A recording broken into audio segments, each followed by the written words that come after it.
This is Chuck Suter of ConstitutionalWar.org. In the first televised Republican primary U.S. Senate debate in North Carolina, the Second Amendment became a big issue just the other day when a Thom Tillis supporter stood up and asked this question.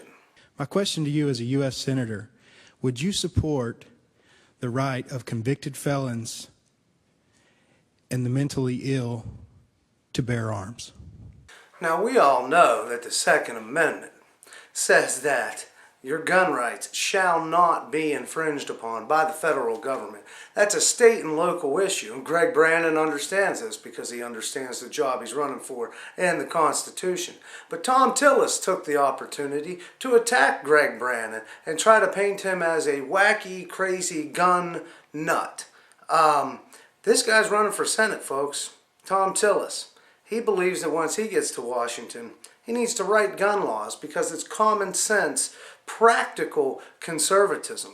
These are the same lines being used by Senators Toomey and Manchin who want to work with Obama to restrict your gun rights. Pay attention. Second Amendment. I've been endorsed by Gun Owners of America, National Association of Gun Rights. I believe more conservative than Tom's National NRA. Second Amendment. Crucial. The Bill of Rights does not grant one single right. It declares God-given natural rights in which the federal government can never infringe upon. The first law of natural law is personal security. So the federal government should not be part of that at all. Local laws, state laws will take care of the violent criminals. But here's the very scary part. I'm an OBGYN. I give a lovely lady some medication for postpartum depression, like our troops coming back home. We're going to have the federal government decide that that 6-week episode in her life will stop her from a God-given natural right for self-defense? That's why it's important to understand the federal role, the state role, and the local role. And Madison was so clear on that. Their jealousy of those powers, they have the same mission statement, protect the individual with different functions. Mr. Tillis, 1 minute starts now. I think Mr. Brannon just said yes to your question, which I think is irresponsible. The fact of the matter is violent felons and people with mental health problems need to be rehabilitated and they need help.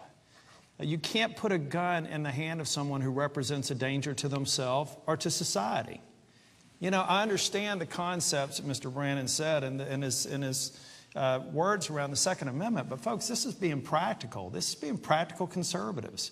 Of course. I mean, the reason that I have the A+ rating with the NRA, which I consider to be the leading Second Amendment defender in this nation, is because we have practical Second Amendment laws that are supported by the Sheriff's Association.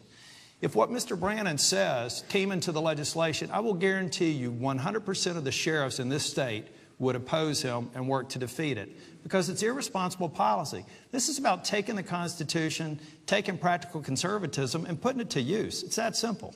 We have practical Second Amendment laws. That's right. Thom Tillis is for practical gun laws coming from the federal government and Barack Hussein Obama. Greg Brannon is not because he believes in the Second Amendment. Let Greg clear it up a little bit for Thom.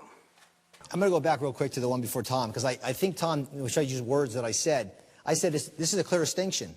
I believe the local state level, the sheriffs would protect the community, not the federal government. This is completely different roles, the federal government and the state government taking care of violent criminals, and I was very clear on that.